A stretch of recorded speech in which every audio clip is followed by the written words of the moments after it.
नमस्कार दोस्तों, साथियों, छात्र और छात्राओं। आइए हम लोग पॉजिटिव वर्ब आधारित अनुवाद के नियम को सीखें जो कि एक्टिव वॉइस में हो। तो हिंदी के वैसे वाक्य जो कि एक्टिव वॉइस में हो और पॉजिटिव वर्ब आधारित हो, जिसमें कर्ता स्वयं भाग ले। ठीक, तो उसके अनुवाद को हम लोग सीख रहे हैं। तो इसके अनुवाद को आज हम लोग फ्यूचर इंडेफिनिट टेंस में सीखेंगे।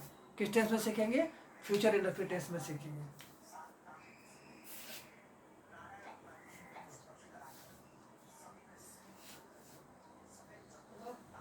Set 7 there are such some sentences of Hindi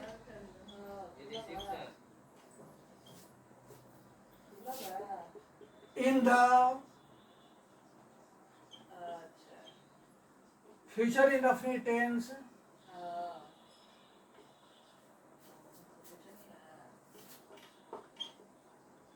which are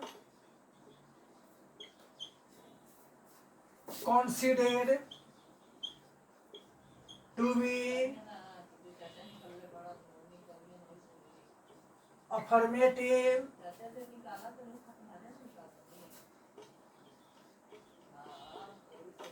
negative, interrogative, and interrogative. They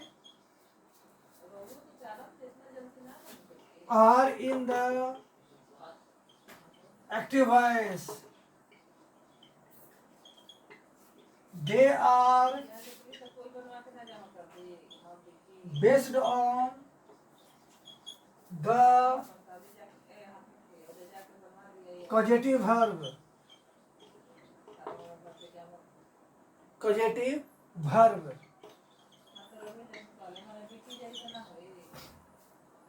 They indicate that the subject is a participant in the action.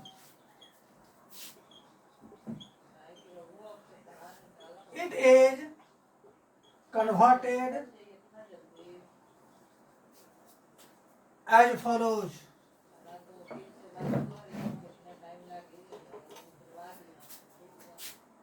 चलिए अब हम एग्जाम्पल लेंगे और स्ट्रक्चर को लेंगे। The fact of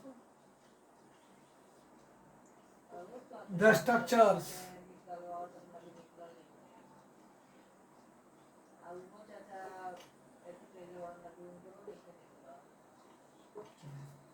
पहला, the affirmative subject plus will shall plus cause plus object plus to plus v1 plus other words. Number 2, the negative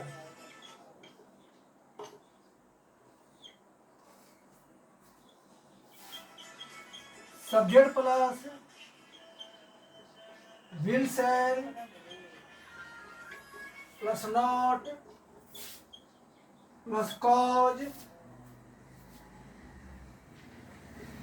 plus object plus to plus v1 plus other words.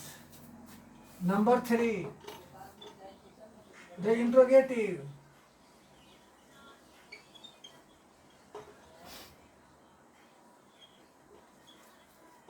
will shall plus subject plus cause plus object plus to plus v1 plus other words plus question mark. The interrogative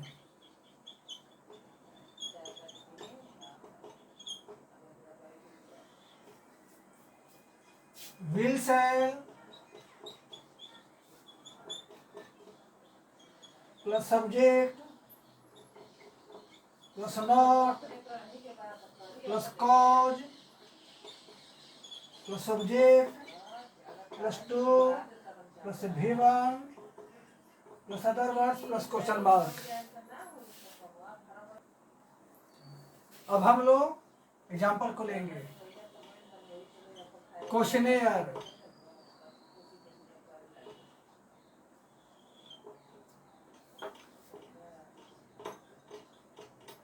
मैं आपको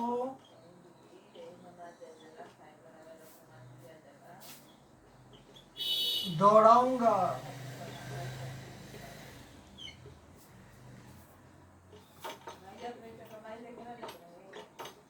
आप मुझे नहीं दौड़ाएंगे।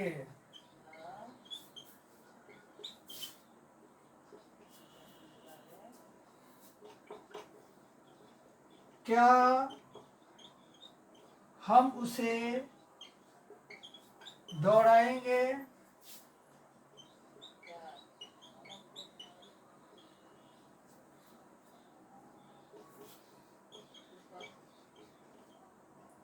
क्या वो मुझे नहीं दौड़ाएगी?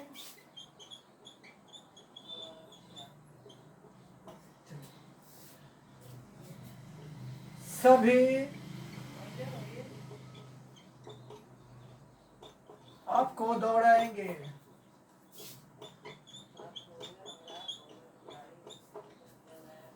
चलिए अब हम लोग समझ लेते हैं।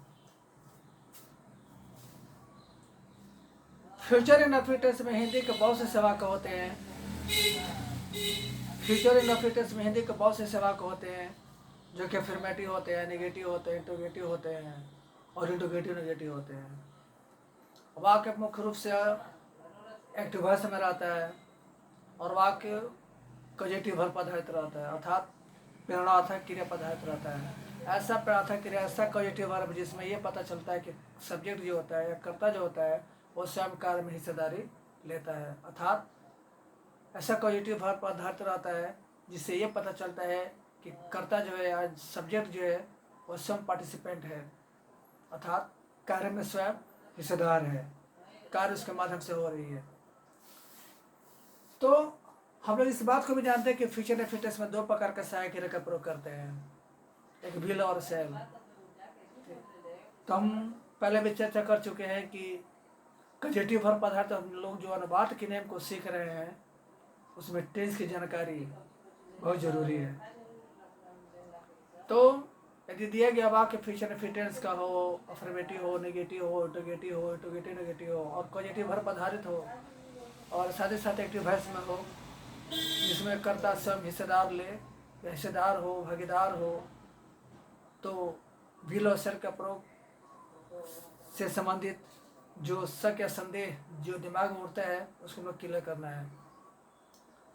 तो विल का प्रयोग सेकेंड पर्सन और थर्ड पर्सन के साथ करेंगे, अर्थात you, they, he, she, it, name से सिंगुलर नाउन, प्लूरल नाउन और अलकट नाउन के साथ विल का प्रयोग करेंगे और शैल का प्रयोग सिर्फ आई और बी के साथ करेंगे। कैसे बनाएंगे? मैं आपको दौड़ाऊंगा, दौड़ेगा कोई और, दौड़ाऊंगा मैं, अर्थात कर्ता दौड़ा रहा है, दौड़ने का काम कर्ता के माध्यम से हो रहा है, दौड़ कोई और रहा है। तो कहा जा सकता है कि वाक्य में कर्ता उस कार्य में स्वयं भाग ले रहा है। मैं आपको दौड़ाऊंगा, I shall cause you to run. आप मुझे नहीं दौड़ाएंगे। You will not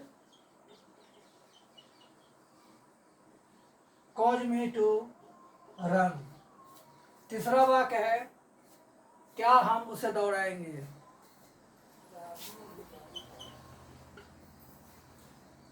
shell we cause him to run. क्या वह मुझे नहीं दौड़ाएगी। Will she not cause me to run. और अंतिम वाक्य है सभी आपको दौड़ाएंगे। All will cause you to run. अगले वीडियो में हम लोग फ्यूचर परफेक्ट से संबंधित कॉजेटिव वर्ब आधारित जो कि एक्टिव वॉइस में वाक्य हो उसके अनुवाद को नियम सीखेंगे।